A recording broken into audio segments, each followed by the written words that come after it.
Ladies and gentlemen, please welcome to another AI webinar. Today we will talk about BlackTrax tracking and how to use BlackTrax node in Salvation.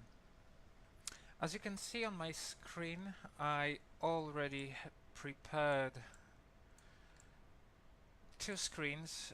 One of them is a canvas with two layers, background and layer 2 with a spiral, and hopefully at the end of this webinar this layer 2 will be receiving data from BlackTrax, and its position will be determined by data coming from BlackTrax. And over here on the right hand side I've got a 3D model of a skull. I call him Jolly Roger, and hopefully he will be moving in a circles. Unfortunately, because I couldn't find any volunteers to run in circles for me, instead of using full BlackTrax rig, I'm using BlackTrax simulator.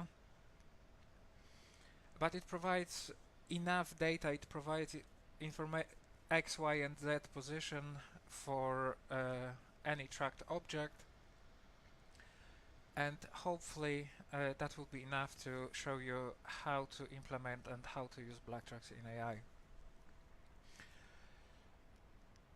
In order to connect position information, position data to in AI, we have to go to stage patch, and that can be done in two different ways.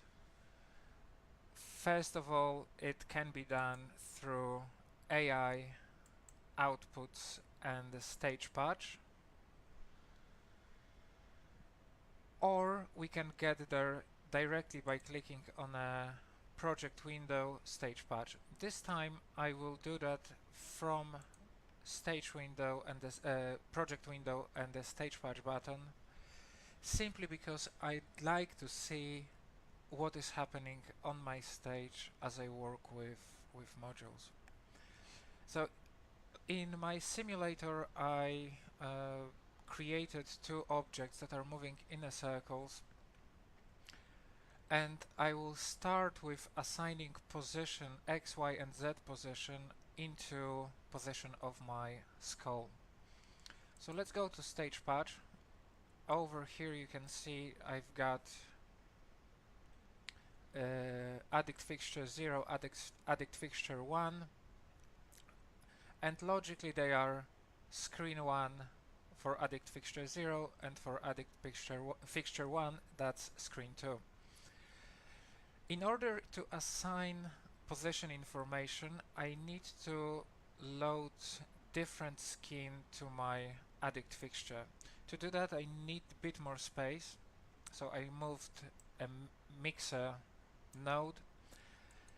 I click at addict fixture, right click on the top section of it, load alternate skin, and it is dynamic adjustment.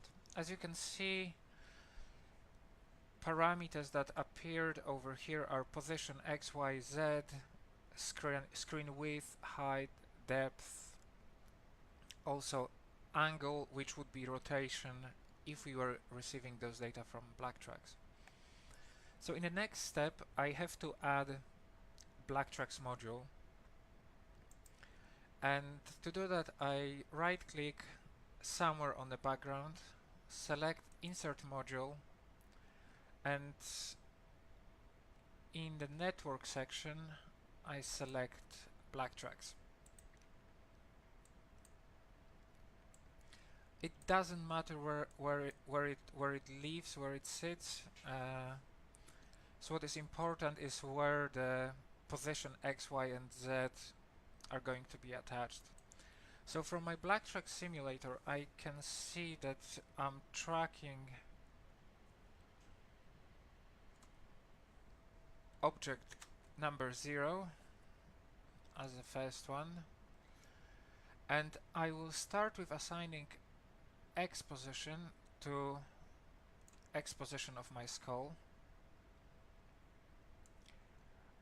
Y position and Z position. If you're not sure where am I getting those information, it's on the left hand side of those three parameters, it's x, y, and z. ID of ID of an object from BlackTrax. That's information I'm getting from directly from BlackTrax simulator. In the next step, I need to determine which IP address I want to listen to, and I know that I can see that I'm broadcasting on 238, 210, 10, and 1. My port is 24,100.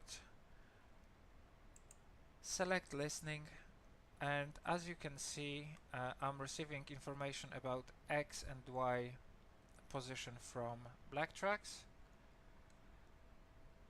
and over here you can see my skull moving.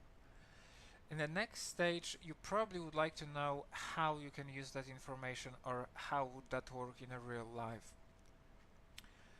If I go to AI button, output page, I already selected projector or added projector to my project, and that's what my projector is currently outputting. As soon as the 3D object tracked on stage in a real time appears within a projection area, content appears on it. It is possible to use BlackTrax on and track objects across projection, soft edge blend, or within a single projector. The only thing we advise is to track 2 of the 3 axes, so your projectors have to be facing surface without any keystone value or without any angle, and you will be able to track very accurately either X and Y, X and Z, or Y and Z positions. But attempts to track the third dimension may not be that successful as you would wish. So please remember also what is very important in this stage, and you will see that when we start tracking the position of a spiral as a layer, to determine where the 0 point is, and to make sure that 0 point in AI, so the center of your stage construction area and the center of the stage for BlackTrax, that they are exactly the same. Otherwise, your tracking won't be accurate. Let's get back to performance page and have a look at this screen over here and those 2 layers. This time we will have to dig a bit deeper into salvation window, salvation nodes. I will go back to stage patch again, and I know that I'm trying to track layer of my addict fixture 0, but rather than expanding addict fixture 0, I will expand a mixer. So I will right click on a mixer, expand the patch, and this is how in Salvation your mixer is looking like. You can see your layers 1, 2, 3, and 4. I already know that my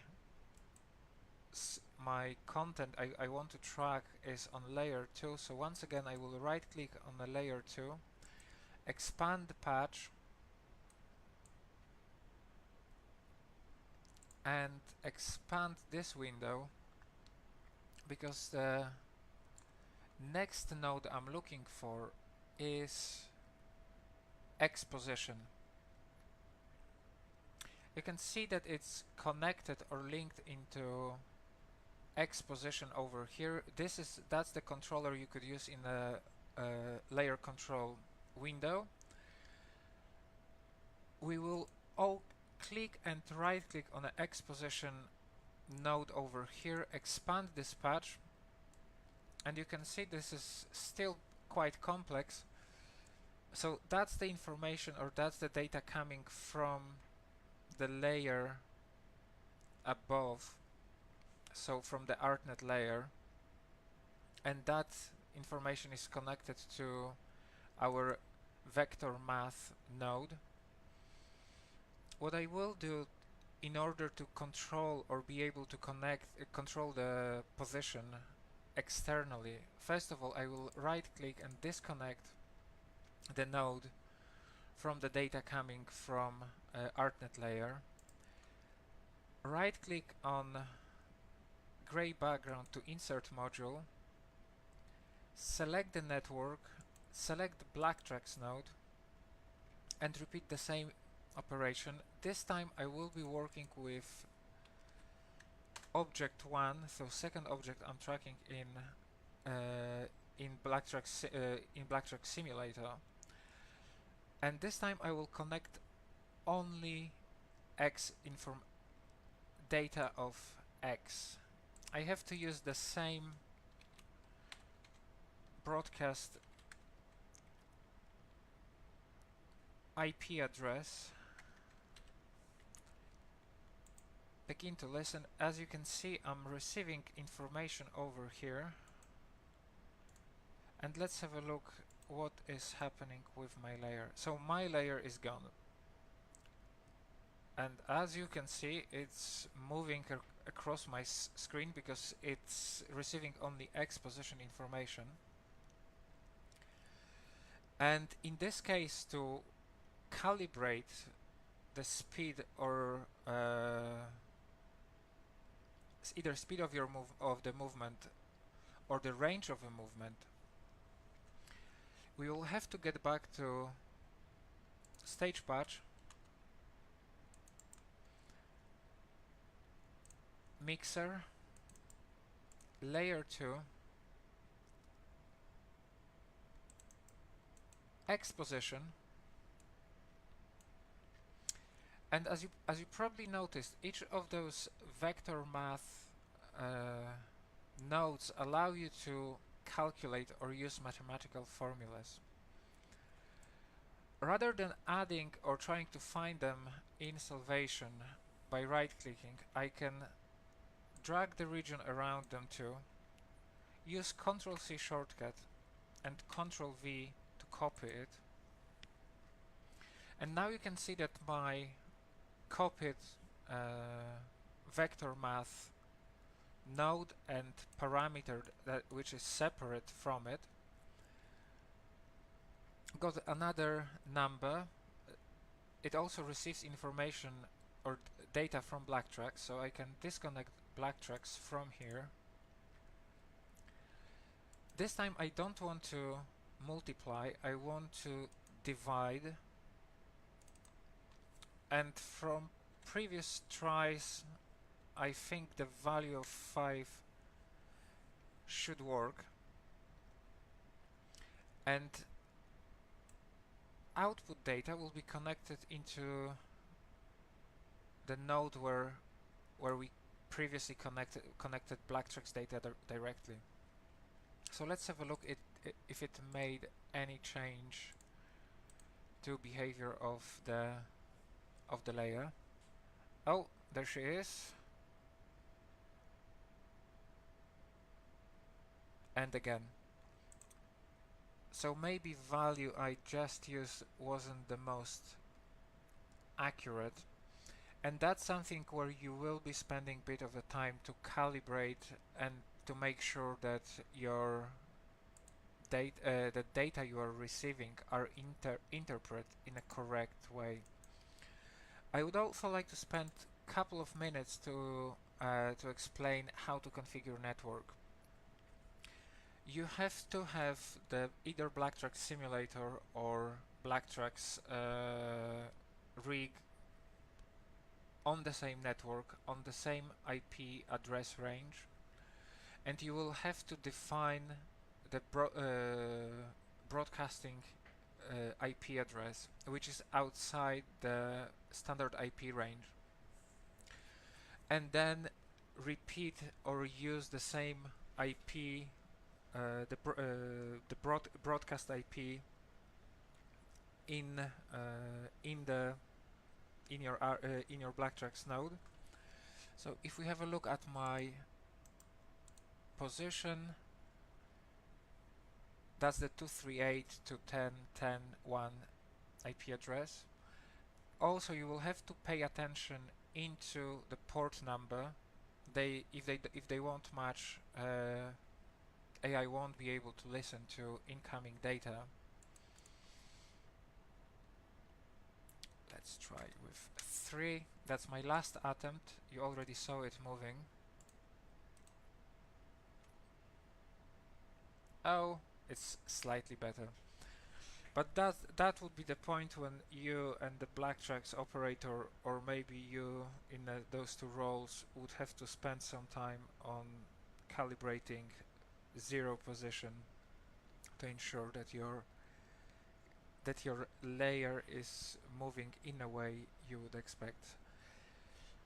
Thank you for your attention, and if you've got any suggestions what you would like to hear and see about next time, please let us know. That's it for now.